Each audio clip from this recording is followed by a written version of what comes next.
Baik, terima kasih Anda masih bersama kami di Sudut Pandang. Kita akan kembali melanjutkan perbincangan kita. Saya akan ke Pak Sony. Pak Sony, kita tahu sekarang ada ancaman varian baru, yaitu Miu yang ada di Malaysia. Sudah ditemukan gitu ya, ada varian di sana.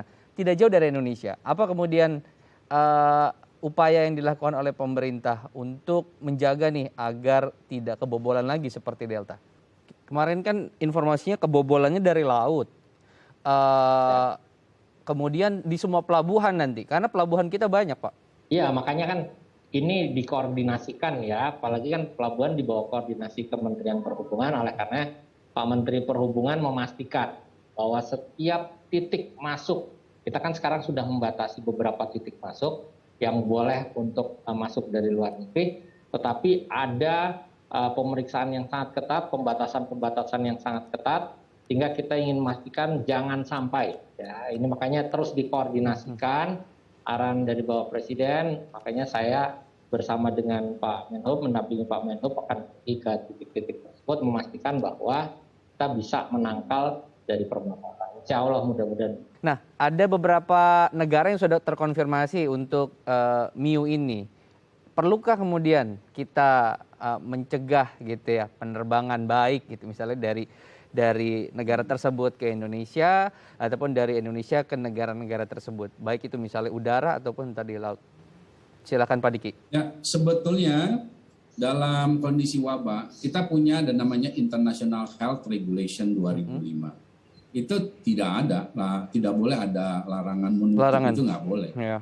Jadi nggak boleh karena sebetulnya juga nggak efektif sebetulnya.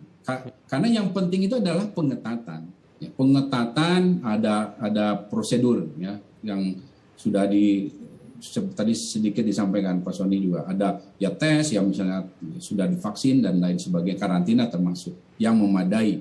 Ketika si virus itu sama-sama leluasa menginfeksi manusia, bebas, kemudian strateginya tidak memadai, ini proses mutasinya tuh bisa terjadi sama.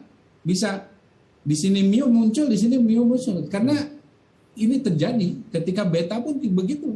Ada yang hampir sama. Beta alpha itu mutasinya tuh ada yang sama loh, antara yang di Inggris dan di Afrika Selatan.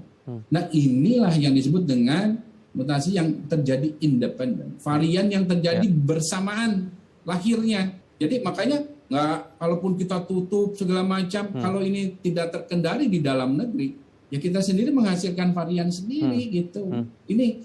Ini pemahaman yang harus disadari. Jadi artinya ya pembatasan di pintu masuk harus diperketat, tapi saya tidak tersetuju itu ditutup karena contoh Australia tutup banget Mas Imam, kecuali benar-benar, tapi jebol karena sulit sekali, sulit. Dan itulah sebabnya kalau sekarang misalnya varian Miu sudah ditemukan di Indonesia, ya nggak usah kaget, nggak usah panik juga, karena ya ini yang hanya menyadarkan kita nggak boleh lengah gitu. Dan betul strateginya sama, tapi harus diperkuat. Jadi kalau tadinya komitmennya setengah-setengah, kepala daerah misalnya udah kita masker cukup 50% masker, ya jangan, tingkatkan.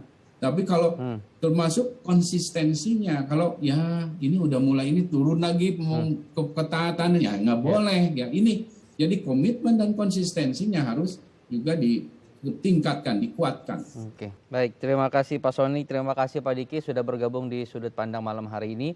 Salam sehat untuk teman-teman, salam sehat juga untuk Pak Sony dan juga rekan-rekan Satgas lainnya. Sampai jumpa. Ya pemirsa, usai sudah perjumpaan kita hari ini di Sudut Pandang, kita akan berjumpa lagi di Sudut Pandang pekan depan dengan tema yang berbeda. Saya Muhammad Syarif pamit, sampai jumpa.